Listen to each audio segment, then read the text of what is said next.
Let's be honest, nutrition advice online is an absolute shit show. One person says carbs are evil, the next says fat will kill you, and we talked about the whatever sugar fast last week. So we have all these influencers pushing detox teas, and somehow eggs are still getting hate for whatever reason. So if you've ever felt confused about what's actually true when it comes to food, you're not alone. Today, we're breaking down 6 of the most common nutrition myths that we still hear all the time. We're going to give you the truth, explain the science, and help you see why these old school rules are keeping you stuck and making things way harder than they need to be. This episode is here to clear the confusion, help you build a new way of eating that actually makes sense for your body, for your goals, and for real life. Before we do, it was Father's Day last weekend. Would love to hear how that was for you. What'd you guys do to celebrate?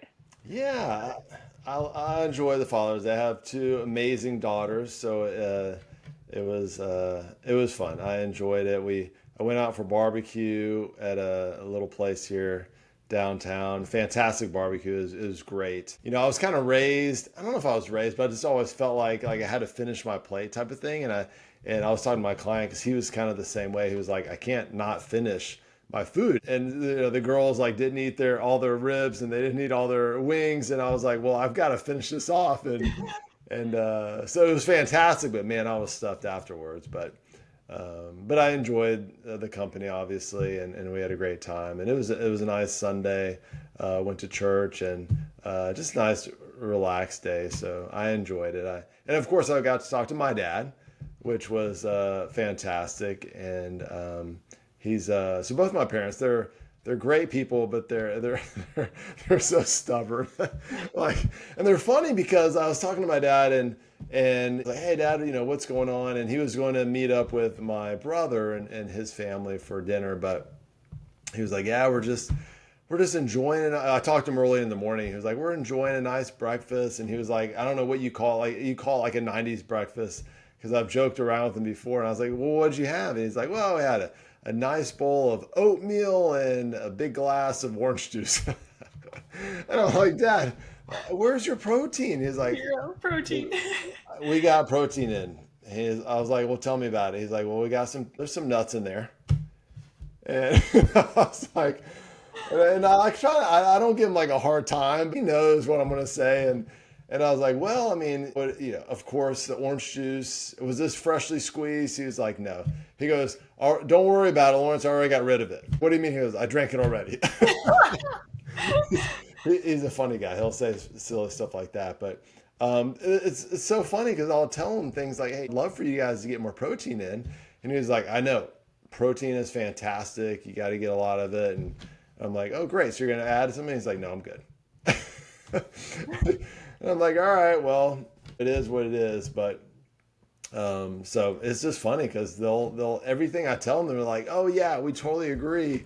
But then they don't do it. It's kind of like, I don't know, they're just kind of stuck in their ways. I will tell you, they were on the walking way ahead of me. I used to mock them for going on their walks until I realized that, actually, hey, walking is a fantastic way of getting your cardio in. So they've been doing that for a while. So they do that every morning, and they get their sleep in, which is great. It's funny though. They used to come up here every year or so, and it would be like 9 o'clock or something like that, ready for their bedtime, and they're like, all right, we're going to bed. And I'm like, oh, you guys want to hang out with the girls a little bit longer? You don't get to see them that often. They're like, nope, it's time for our bed, so we're going to bed. We'll see you in the morning. So like part of me is like, don't you want to spend more time with the girls? But then part of me is like, okay, I appreciate the fact that they go to bed at a certain time every day, and it doesn't matter where they are. They're like, we got to get our sleep in, and we'll see you in the morning. I love that. Sounds like me. I know, yeah. Like I can't hate them for it. I mean, I think I get it. I told them totally like that. But it's funny. So, but yeah, a good conversation with them, and he's doing well. So I always like talking to my dad, and then of course I enjoy talking to my mom. But this was Father's Day, so this is just my dad and I. So it was we joke around about getting old. We talked about birds and like silly things like that, but. It was good. I had a good conversation with them, and just talking to them about breakfast and the nuts and stuff like that. And nuts are great, but it's not going to give you a whole lot of protein. And I did actually see, it was some random post, and I thought he explained it well, but I saw a great way to tell if an item is high in protein, has that good ratio of protein. Because I know a lot of people are like, well, I'm not quite sure if it's a good item, whether I should get it or not, and it's a good ratio. And basically the way he described it is like put a zero next to the protein and then compare it, or the amount of grams in the item, and compare it to the overall calories. I thought it was pretty good. So for example, so let's look at, I'm gonna give you kind of extreme example, and then we'll talk like a normal example. But if I want like 40 grams of protein, right, which is a pretty good amount, breakfast or anytime, if I'm comparing it to like a chicken breast, if I add a zero to that, that's grams of protein in a chicken breast, that's going to give me like 400, right? If I compare it to the overall calories, which is going to be around 215 or so, that number 400 versus 215 is the protein crushes it. That's a great item, way higher than the calories. So that chicken breast, fantastic option, right? If I compare it to almonds, with the same amount, 40 grams of protein in almonds, it's going to give me like 1,000. I'm going to have to get to 1,000 calories for that 400. And obviously the calories is way more than the amount of protein you get. So that's a good way to look at it and say, okay, well, obviously the almonds is not a great option for a lot of protein. The chicken breast is. And then if we want to kind of bring it down to, okay, well, that doesn't really help me because I'm not going to eat 189 grams of almonds. That's a lot of almonds. But if you're out shopping and if you're buying something, let's say a protein bar or just an item, because nowadays there's so many items with added protein or whatever, and you're like, I'm not sure if this is a good option or not. If you're looking at the grams of protein, and you're like, okay, let me put a zero next to it. Okay, let's say it's 20. I put a zero, that gives me 200, and the overall calories is 150. That's great. If I'm looking at it, it's like 600 calories versus 200, well, it's probably not a great option. So I don't know. What are your thoughts on that? I thought it was a pretty good idea, a real simple way of looking at it without having, overthinking everything. Yeah, I like that. I haven't thought about it that way. I feel like I usually calculate it as a percent, but that's way easier too. Just like, it's not what you don't really have to think. You don't really have to do much math. You just look at it, add the zero, and be like, all right, like what's the ratio? It's like, oh, okay, that's pretty decent. And your point too about a lot of the protein snacks, like a lot of stuff is advertised as protein, but you do got to go and do these sort of calculations, or at least like have a general idea of like, is it actually a good ratio of protein to calories? Because some of the stuff they have like 8 grams of protein and it's a few hundred calories, so it's just like it's not really high protein. So it's a good check on that stuff, especially when you're buying stuff at the store. Yeah, these companies always make me do math because I'll see something like, oh, it says high in protein. I'm like, sweet, this sounds fantastic. And then I'll look at it, and you're right. It's like 8 grams of protein or 10 grams of protein for like 400, 500 calories, and it's not worth it. It's not going to give me what I need, the ratio what I need. So I thought that was a simple way of doing it without having to figure out the percentages. Yeah, I like that. It's a good little hack. Good little hack. So what about yourself? What's going on in your world? Just mostly moving this week. Getting my keys tomorrow, and then movers are coming on 2 days from now. So yeah, just getting everything packed up Ah. and organized, and just I always get so like anxious about it. I'm like, I just want everything to be like smooth. I want everything to be organized and perfect and structured. So just like having everything packed up and chaotic, and it's just like a little bit of stress, but it'll be good. What's the most stressful part of it? Is it the fact that you have a bunch of boxes lying around or is it the fact that someone else is touching your stuff, or what is it? Honestly, all of that, yeah. I like things a very certain way. Right now, it is not even anywhere near that, and I haven't seen like my actual unit yet too. So I'm just like, oh, I hope it's nice. I hope I like it. So yeah. Oh, you haven't actually seen your room or your unit, I guess, what it's going to look like? I You know the toured a layout. newer one. They didn't have like my exact unit available. It was like it's still under construction. Like it's a brand new unit, so like it's cool that no one's lived in it yet. But like it's not ready until a couple weeks back. So yeah, I haven't seen the actual one yet. So we'll see. That'll be exciting. you're like, you're like, yeah, it's gonna be exciting, but also I'm very nervous about this. I don't know what it's gonna look like. Yeah, once I'm all like unpacked and settled, I'll feel a lot better. Oh, well, that'll be fun. Try to look at it from the fun aspect of it, right? Yeah. I'm chilling. Oh, good. Oh, good. Can't wait to hear about it once you're all moved in, and we'll want a little update, of course. Yeah, and I feel like we should mention I I wanted to get your update too on this because we both started a book, or you started a book, and then you were like, we should read it at the same time.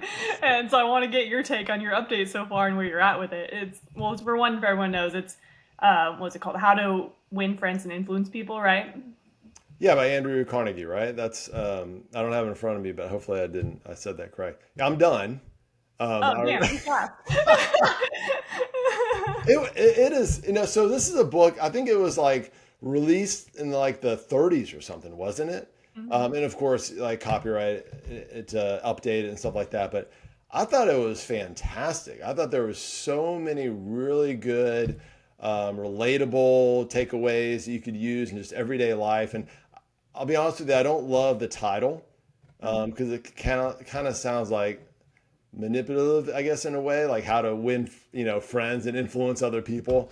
But it was really just really good, solid information on just how to relate well to people and how to get people to understand, what what your viewpoint is and understand their viewpoint, and just how to really work well with other people.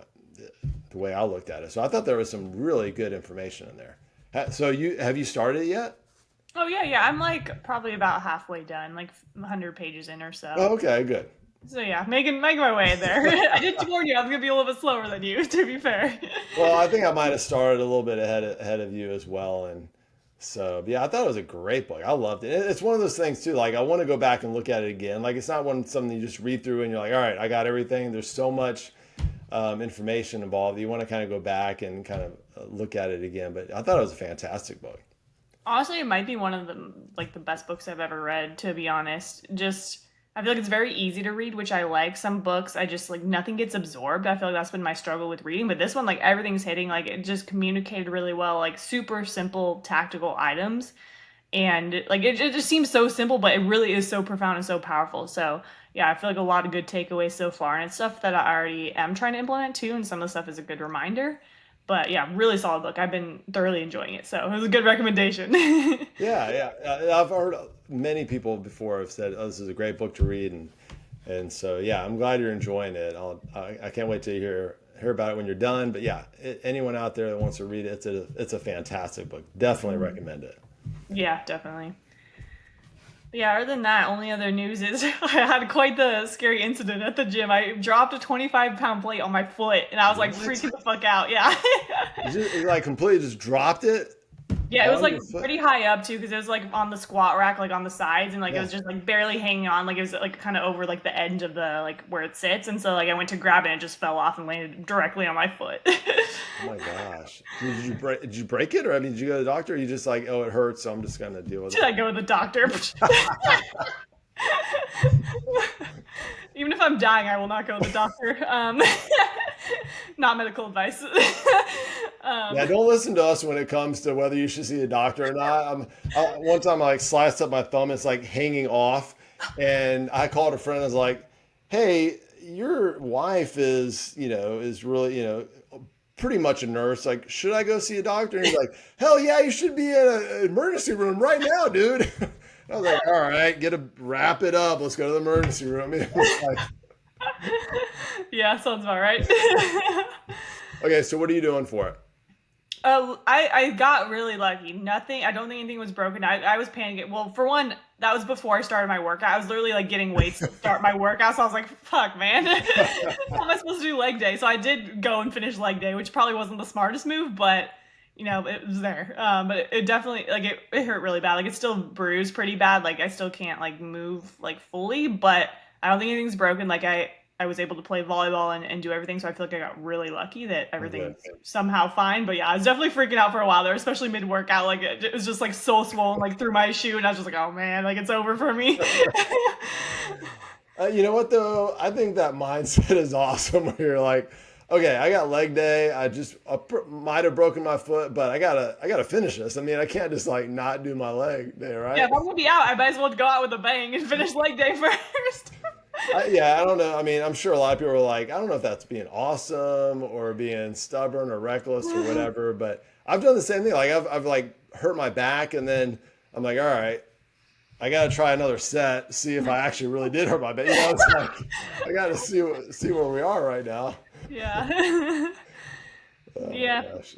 So we're good though. Yep. Seems to be fine. Just a little scary inside. But you don't realize, like, I was freaking out because you don't realize how much your feet are important. Like, I guess you don't think about it until you're in that type of situation or you have issues. Like, I wouldn't be able to play volleyball. I wouldn't be able to train or walk or anything. Like, I was going down that rabbit hole. So, I know, and seriously, that's one reason why we want to take care of ourselves, because we don't want to be down the road where we're constantly in pain. We just have that chronic pain where we're always like, oh, I can't do this because of that or whatever. Because you're right, like anything, whether it's your ankle, your feet, your knees, your hips, your back. I mean, it affects so much of your daily life, and we all take it for granted, hmm. right? Until you hurt something, and you're like, oh my gosh, I can't believe all the things that bother me now because this hurts. And we wanted to do, before we get into the main topic, we wanted to add a little bit of a bonus. We wanted to highlight one of our clients this week. So I'll let you explain because he's one of your clients, but he's freaking rock star and fired up about this. Yeah, this was your idea, and I think this is a fantastic thing. I think we're going to probably do it every week, right? Where we highlight and shout out a client or someone that thinks just crushing it. So first of all, you're right. He is just an absolute legend. So big shout out to incredible client Tim, who recently pulled off. Okay, this is amazing. This is just like epic, right? So first of all, he completed an Ironman, which he, I look at the Ironman, I'm like, I couldn't even do maybe one of the three things that you have to go through. He did all of them, of course, and just destroyed it. But then a couple weeks later, he's like, oh, by the way, I have this other thing I'm doing. You got to check this out. It's called the 29-29 Everest Challenge. So just a couple weeks apart, and either of them, I'm just amazed. Like I don't even know what to say. I don't even have words to describe like how awesome this is, and there's no way I could do it. He's just a rock star. So let me just tell you, first of all, the Ironman alone is just a huge accomplishment, right? So for those that aren't aware of what an Ironman is, first of all, it's like almost 2.5 miles of swimming, all right, 112 miles on the bike, and then you have to do a 26-mile run. So any of those alone is just an amazing accomplishment. He did all three of those. One of the toughest one-day endurance events or races out there. And he showed up, pushed every limit, absolutely crushed it. Didn't stop there. Like I said, he was like, oh, by the way, you got to check this thing out that I'm doing. So a couple weeks later, he takes on this thing called the 29-29 Everest Challenge, which basically participants hike up a mountain repeatedly until they climb the equivalent of Mount Everest, which is 29,029 feet, right? Brutal, both mentally, physically. And then this is super cool too. I'm getting a little goosebumps just talking about it. But what makes this even more special is he did this with his son. So they did it together, which is just a powerful, like, shared experience, unforgettable accomplishment for both of them.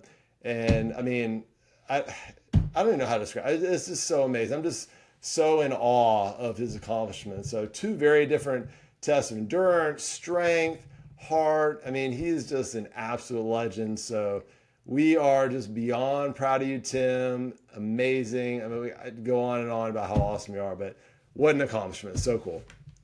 Yeah, Tim, you are the freaking man. He's just been crushing it since day one, too. Just super consistent, just such a light in both of our lives, and has been setting the example for his family, for his kids, and just seeing so many strengths. He's just crushing it in every aspect of life. Did he say how long it took him to complete that too? Because I was curious. I know it's like basically like a full day event, like a full almost 24 hours, right? Yeah, no, I think it's 36 hours. I think you start Yeah. like Friday and you end a late Saturday. But I mean, he finished it. He did really well. He finished it with plenty of time. Like there were way so many people like behind him, but just absolutely crushed it. And his attitude through everything is amazing. Like I don't think he's complained once about anything. Every time I talk to him, he's just like, "Woo!" It's just like, I mean, it's such an inspiration. He's so awesome. So Tim, keep crushing it. You're a superstar, dude. So much fun working with you. So much fun going through this journey with you. Yes, we love you, Tim. Yeah, super cool. Yeah, it was really cool. He sent me, his son posted a video on Instagram too, just kind of like walking through. I don't know if you saw that one, but that was Yeah. super cool to see his like journey experience and just like the clips from it all. Yeah, no, that was an amazing video. Like, I mean, it's the coolest thing ever. Well, cool. So We're talking fitness myths today, specifically nutrition ones, because there's a lot of bullshit advice out there when it comes to nutrition. And at first, I think we need to talk about eggs. I love me some eggs, Yeah, and I did too. I had six today, and I feel like I could eat eggs like every meal. I swear.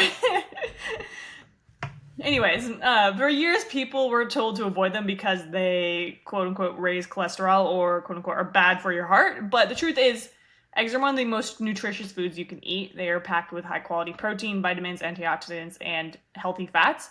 And yes, they contain cholesterol, but it's actually they increase the good amount of cholesterol, the HDL, and don't impact negatively your heart health, like everyone was saying before. Yeah, and I remember back in the day when like fat was such the evil, and we would have like nothing but egg whites. It's like, okay, you can have egg white because there's no fat in that, and that's a way to add some protein without any fat in your meal. But yeah, eggs. I'm so glad it's starting to come back. I feel like people are starting to realize this and be like, you know what, all that was ridiculous. Eggs are fan. I mean, they've got probably the best amino acid profile out there for muscle growth, recovery. I mean, honestly, probably the best nutrient profile. And I've seen many nutritional experts that I definitely think are just superstars in their field. They're like, if I had one food I had to have, it would be an egg. It's pretty much the perfect food. So stop avoiding them if you've heard they're bad, or it's time to bring them back, right? And it's like I said, could be argued that the egg just might be the best, have the best nutrient profile of any food. So eat them up; they're so good.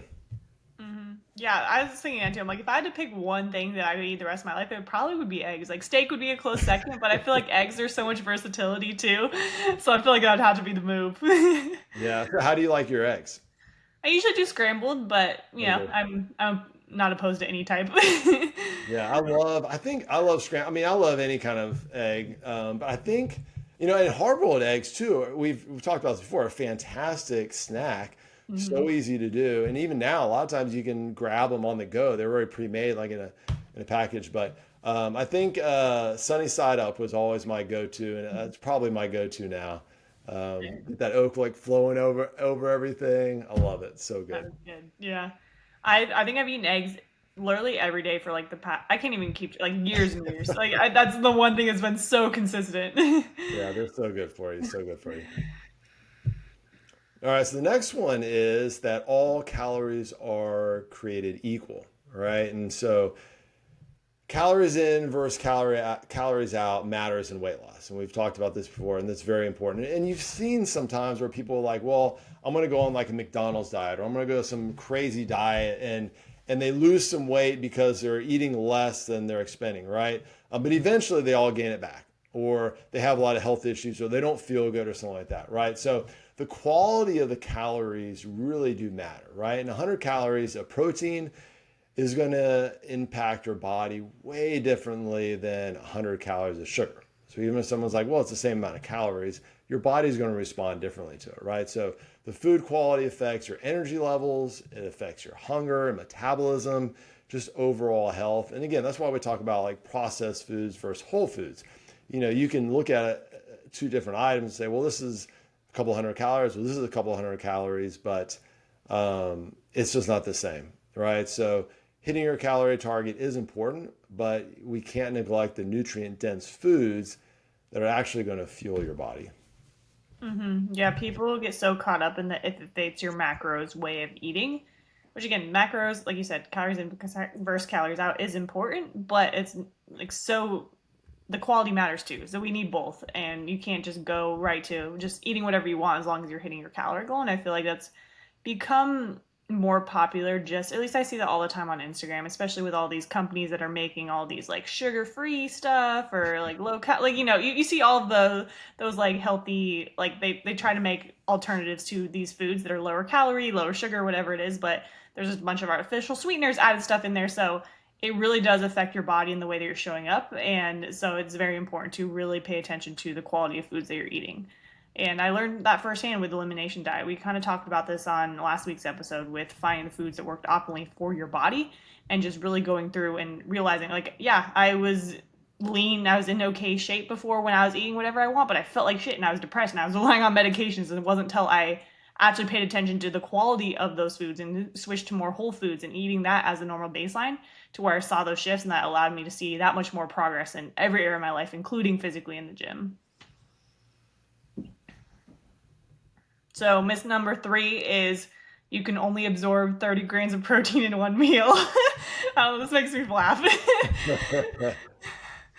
No clue where it came from, but completely false. Your body can absorb way more than 30 grams of protein in a meal, especially if you're training hard and need muscle recovery. Your body just doesn't throw away extra protein. It breaks it down and uses it over time. But I think the key is hitting your total daily protein goal.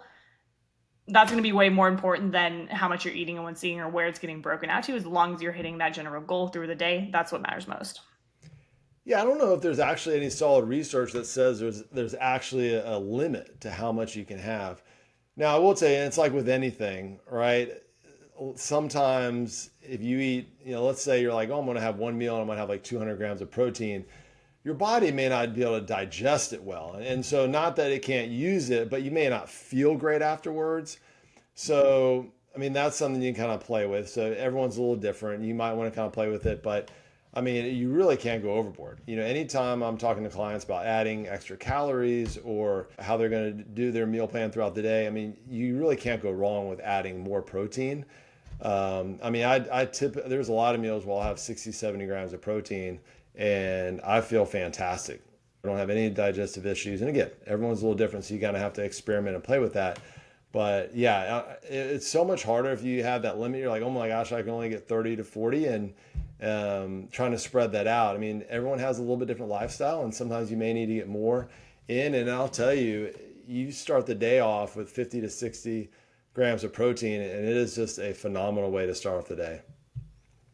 Yeah, and especially too, if you're only getting 30 grams per meal, if that's your target, you're not going to get anywhere near your protein goal, likely, unless you're eating like 5, 6 meals potentially, depending on who you are. So yeah, there's.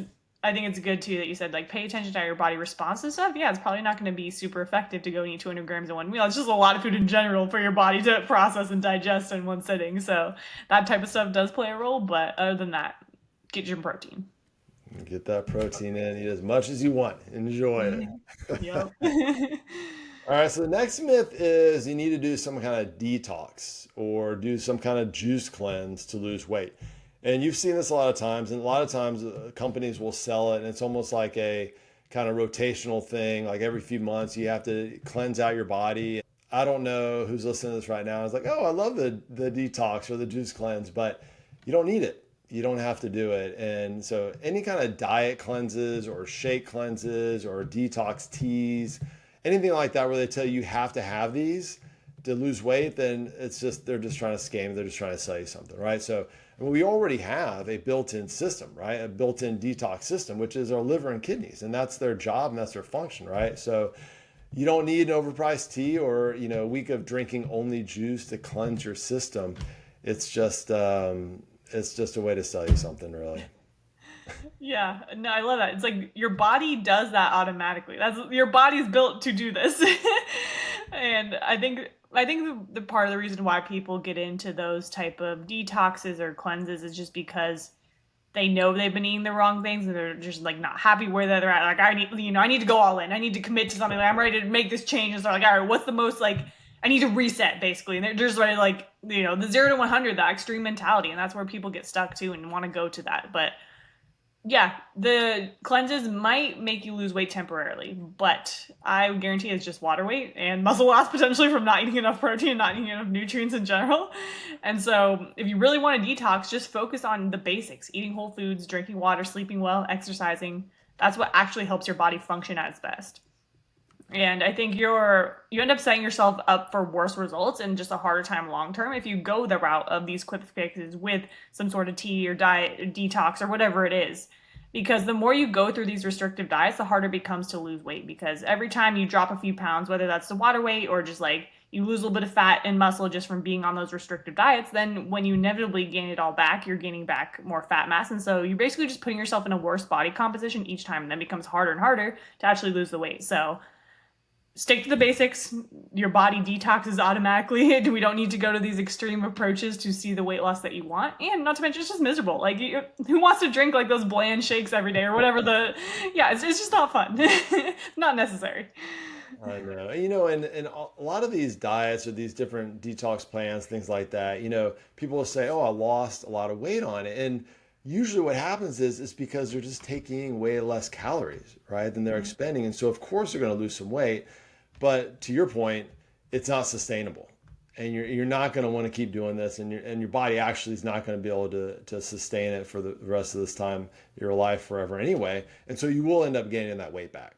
And so we really want to focus on a way of eating that is sustainable and it's going to fit your lifestyle, so you don't feel restrictive, you don't feel like you have to do these things, you just feel good all the time. And so, like you made a great point about, I think a lot of times people are like, well, I just need to reset and just kind of completely start over. And I get that kind of mindset, but it would be better to reset with a real sustainable plan as opposed to some kind of plan that's just kind of like out there that's not normal and what you normally would not ever do. Yeah, like I said, you're just kind of setting yourself up for a harder time in the long run when you do that. Like, it seems cool temporarily, and yeah, you drop some weight super quick, but what happens when you get off the cleanse and then you go back to eating real foods? Like, your weight skyrockets, and then again, like I said, your body composition is in a worse spot. So it does you no good long term. Yeah. All right, so next myth is eating late at night will make you gain fat or make you gain weight. All right, so eating late at night does not magically make you gain weight. Like, your body doesn't respond to like the time of the day, or oh my gosh, it's getting dark outside, I'm putting on the weight now. Anything you put in here, it works through a 24-hour cycle, right? So it doesn't really matter when you eat. Now, I will tell you, I think that probably your sleep is affected if you eat late at night or eat right before you go to bed, and so probably not eating a couple hours before you go to bed is probably gonna be better for sleep and digestion, things like that. But if you need to eat late at night, or if you just want to eat it late at night, it's not going to affect your results at all, right? So basically, like we've talked about this, weight gain is going to happen if you just eat more calories than you burn. You take in more than you burn. So it doesn't really matter whether it's at 8 a.m., 8 p.m., 2 a.m. in the morning, whatever. Your body could care less about what time it is. Yeah, I think for sure it impacts digestion. So that's just something to be mindful of, just like paying attention to your body. I know for me, I like since having my Oura ring, I've noticed if I have a meal late at night, just because it gets pushed back, like my heart rate doesn't drop as much, and I just don't get as much restful sleep. So that's something to keep in mind. And then that potentially having less sleep can trigger more cravings the next day or something like that. But ultimately, yeah, like your body doesn't shut off, or like your metabolism's like, oh nope, we're clocked out for the day. See ya at a certain time. Like, it doesn't work that way. Yeah, thank goodness, right? Yeah. I think another reason people may feel like this is true is because I think people tend to eat worse foods at night, because that's when all the pent up stress from their day hits, or they're like trying to unwind or just want to relax or end up going out with their buddies or whatever it is. And so that's when the mindless snacking, the high calorie junk food, or just emotional eating after a long day comes in. And so obviously that stuff adds up. And like going back to your point of, if you're eating more than you expend, yes, you're going to put on fat, you're going to gain weight. And so it's just being mindful of those habits and those decisions too. But ultimately, if you're hitting your calorie goals and eating balanced meals, a late night meal won't hurt you. That's a fantastic point. Think about the foods that people eat late at night. I remember at one time in my life, I used to love to have a bowl of cereal before I went to bed. I don't know why, I just craved it. I liked it. But when you think about it, I mean, it's just a big bowl of milk and sugar, right? And so, again, it tasted good. I enjoyed it, but all I'm doing is just adding extra calories to my day. And if, I'm not going to burn that many calories the other day, I'm eating more than I'm burning, then I'll end up gaining weight, right? So if you think about, a lot of people will snack on processed foods. That's one thing, right? But it'll be, things like ice cream or popcorn or things that you just really don't need. And it's not like people are like, oh, you know what I'm craving right now is a big bowl of ground beef before I go to bed. Honestly, I do though. I don't think I'm most people though. Yeah, no, we're not normal. I'm like, I want eggs and beef. Like that shit sounds so good. Yeah, we're not normal. I'm like, oh, you know what's sounding good right now is a big old bowl of ground beef. That'd be fantastic. Yeah, and then most people, you're right. It's an emotional eating, or it's a lot of it's habitual. They sit down, and whatever happened, they start watching TV, and they just end up eating popcorn while they're eating TV, or they have a big glass of Coke or something like that, and again, it's just probably eating more calories than they eat throughout the day. So in terms of when you eat, it doesn't really matter. It's more of what you're eating and how much you're eating. Mm-hmm. All right, this one, myth number 6. This one bothers me a lot just because I feel like a lot of people, I don't know if they use it as an excuse, but I almost feel like they let themselves, they use it so they say, well, this is just what happens, and so it's just part of life. And I almost kind of feel like they're stuck and they don't know that there's an answer to it and they can prevent this. So myth number 6 is your metabolism slows down as you age and you just can't lose weight. All right, I think I mentioned this before, but I ran into somebody, or I ran into somebody. I was opening the door for an elderly woman at the gym, and she was really slow getting up to the door. And I didn't care. I was just holding the door for her, and she was like, I am so sorry. She goes, it stinks being old, and slow, whatever. And I was thinking, man, like I don't want to be at that spot, like at that age where I'm apologizing because of my age. And she just kind of associated that with, well, I'm older, so of course I'm going to have a lot of health issues. So now metabolism will slow down with age, and we all know there's certain things that we can't do as well as we get older. And a lot of it too is we don't use it as much, right? So think about as kids, at least when I was a kid, I remember I ran everywhere, right? We were running like constantly, whether we were just playing tag or playing sports or just running down the street, whatever. And the older you get, the less you run. So like if you haven't sprinted in months, your body's gonna be like, we don't really need this skill anymore.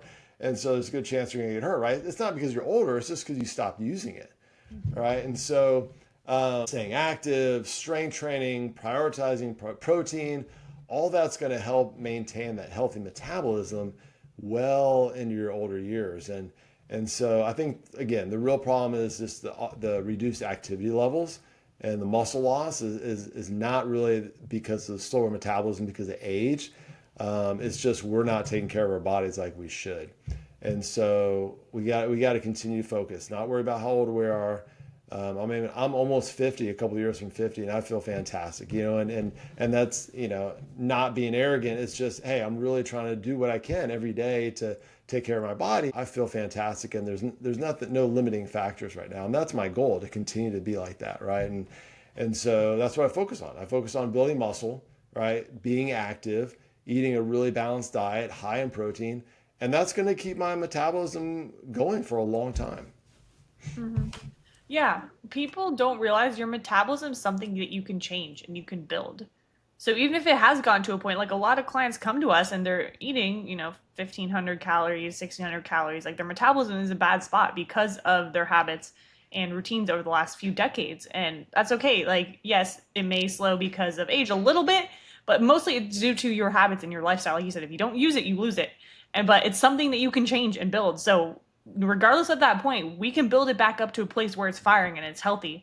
And that's also the main foundation of our first phase of our coaching process, is just rebuilding that foundation and getting people to a place where their metabolism is ramped up. And if they want to go and see that really sustainable, easy fat loss, then they can. It makes it so quick and easy because they're in a good spot to begin with. But that is literally what we do. We start with every client because it's so important. And most people come to us in that stage where it's just like it's not like their body isn't responding the way that it used to. And so we can go and change and build that. And I think my client Sean is just a great example of that. We had him on the podcast a few episodes back. Highly recommend everyone go and listen to that one. But He's 62 now. He just had his birthday, and he's eating probably more than he's ever, like, he's eating 3,000 calories, over 3,000 calories, and he's still shedding fat and like getting super lean, crushing it in the gym. And when he came to me, it was like way, way lower. So we have done all of that. We've rebuilt it to a place where he gets to eat that much. He gets to see amazing results. And so if you're in that place, just remember, you can change it. You can build it. It's not stuck just because your metabolism has slowed down. It's something that we can adjust. Yeah, and to your point, it's not too late. It doesn't really matter how old you are or how young you are. I mean, now it's kind of like when should I start or when's a great time? Now, Mm-hmm. right? So it's like it doesn't matter where you are in your life. Now's the time to get going if you're not working on a health journey, and you can build it and you can improve your health journey wherever you are. Mm-hmm. All right, so if you've believed any of these myths, it's totally fine. I mean, I'll be honest, I believed a few of them in my life as well. They sell them pretty well. And they've been around forever. And that's tough, right? So, but the truth is most of them are outdated. They're just way oversimplified or just flat out wrong. And so holding on to them is probably making your journey way harder than it needs to be. Nutrition doesn't have to be confusing. Actually, I think sometimes we make it way more difficult than it has to be. We just try to make it as simple as possible, right? It just needs to be honest, individualized, and just really just rooted in what actually works for your body. Yeah, if you want help applying this stuff in real life, inside your schedule, your preferences, your goals, come hang out with us in our free school community. We got all sorts of trainings, tools, resources, and support to help you stop guessing and start building something sustainable, especially when it comes to nutrition. And if this episode helped clear things up for you, send it to someone who's still stuck in that diabetes, who doesn't like eggs. You never know what the one conversation can shift for them. So please share that with someone who needs it, and we will catch you guys next week.